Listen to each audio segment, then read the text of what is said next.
আচ্ছা, নামি দামি তো অনেক স্পেশাল বিরিয়ানি আছে, তবে এইভাবে হোমমেড প্রেশার কুকার বিরিয়ানি যদি ইনস্ট্যান্ট হয়ে যায় তবে দোকান থেকে কিনে খাওয়ার কি দরকার বলো তো।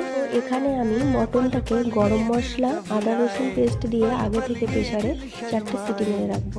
এরপর তেজপাতা, বিরিয়ানি মশলা, আদা রসুন, কাঁচা লঙ্কা পেস্ট, কেওড়ার জল, গোলাপ জল, মিঠা আতর দিয়ে ম্যারিনেট করে রাখবো। কড়াইয়ের মধ্যে ঘি ও পেঁয়াজ দিয়ে একটু ভাজা হলে মটনটাকে দিয়ে ভালো করে কষানো হয়ে এলে কেওড়া জল, গোলাপ জল দিয়ে রেস্টে রেখে দেবো।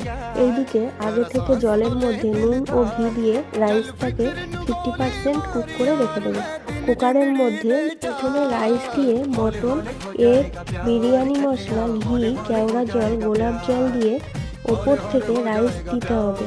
তারপর পুদিনা পাতা, ধনে পাতা, বেরেস্তা দিয়ে প্রেসারে একটা সিটি মেরে নিলেই তৈরি instant pressure cooker mutton biryani.